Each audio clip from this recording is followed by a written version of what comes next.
আসসালামু আলাইকুম প্রিয় ভিউয়ার্স, আশা করি সবাই ভালো আছেন। আপনাদের সবাইকে স্বাগতম আমাদের আজকের নতুন ভিডিওতে। আজ আমরা কথা বলবো এমন একটি বিষয় নিয়ে যা বর্তমানে সারা দেশে আলোচনার কেন্দ্রবিন্দুতে রয়েছে। সরকারি চাকরিজীবীদের কর্মবিরতি, বিশেষ প্রণোদনা বাতিলের দাবিতে তারা যে কঠোর অবস্থানে যাচ্ছেন তা নিয়েই আমাদের আজকের বিস্তারিত আলোচনা। আপনারা জানেন, সরকারি চাকরিজীবীরা একটি নির্দিষ্ট সময় ধরে বিশেষ প্রণোদনা পেয়ে আসছেন। এই প্রণোদনা তাদের আর্থিক অবস্থার উন্নয়নে সহায়ক ভূমিকা পালন করেছিল। বিশেষ করে 11 থেকে 20তম গ্রেডের কর্মচারীরা মাত্র 15% বিশেষ প্রণোদনা পাচ্ছিলেন। তা তাদের দীর্ঘদিনের দাবির তুলনায় খুবই সামান্য ছিল। কিন্তু সম্প্রতি সরকারের পক্ষ থেকে এই বিশেষ প্রণোদনা বাতিলের ঘোষণা এসেছে। আর এই ঘোষণাকে ঘিরেই সৃষ্টি হয়েছে তীব্র অসন্তোষ ও উত্তেজনা।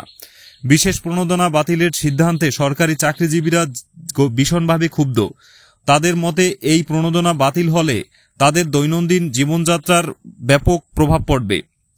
দ্রব্যমূল্যের ঊর্ধ্বগতির এই সময়ে এমন একটি সিদ্ধান্ত তাদের জন্য একটি বড় বোঝা হয়ে দাঁড়াবে। এই সিদ্ধান্তের প্রতিবাদে বিভিন্ন সরকারি কর্মচারী সংগঠনগুলো একত্রিত হয়ে কর্মবিরতির ডাক দিয়েছে। আগামী সপ্তাহ থেকে দেশজুড়ে এই কর্মবিরতি পালিত হবে বলে ঘোষণা করা হয়েছে।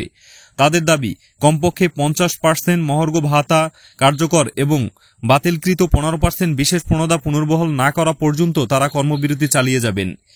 এই কর্মবিরতির ফলে দেশের স্বাভাবিক কার্যক্রমে বড় ধরনের প্রভাব পড়তে পারে। সরকারি অফিস, আদালত, হাসপাতাল থেকে শুরু করে বিভিন্ন গুরুত্বপূর্ণ সেবামূলক প্রতিষ্ঠানে অচলাবস্থা সৃষ্টি হতে পারে। এর ফলে সাধারণ জনগণকেও দুর্ভোগ পোহাতে হতে পারে। শিক্ষা প্রতিষ্ঠানগুলোতেও এর নেতিবাচক প্রভাব পড়তে পারে। যদি এই অচলাবস্থা দীর্ঘায়িত হয় তাহলে দেশের সামগ্রিক অর্থনীতি এবং জনজীবনে এর সুদূরপ্রসারী প্রভাব পড়তে পারে। তাই দ্রুত একটি সমাধান খুঁজে বের করা অত্যন্ত জরুরি। উভয় পক্ষকে আলোচনার টেবিলে বসতে হবে এবং একটি সম্মানজনক সমাধান খুঁজে বের করতে হবে।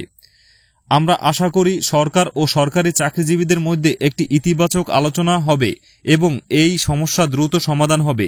দেশের সামগ্রিক উন্নতি এবং জনগণের সেবার স্বার্থে এই সংঘাতের অবসান হওয়া অত্যন্ত জরুরি। বন্ধুরা, আজকের ভিডিওটিতে আমরা সরকারি চাকরিজীবীদের বিশেষ প্রণোদনা বাতিল এবং কর্মবিরতি নিয়ে বিস্তারিত আলোচনা করলাম। তাদের 15% প্রণোদনা বাতিল এবং কমপক্ষে 50% মহার্ঘ ভাতার দাবির যৌক্তিকতা নিয়ে আপনাদের কি মনে হয়?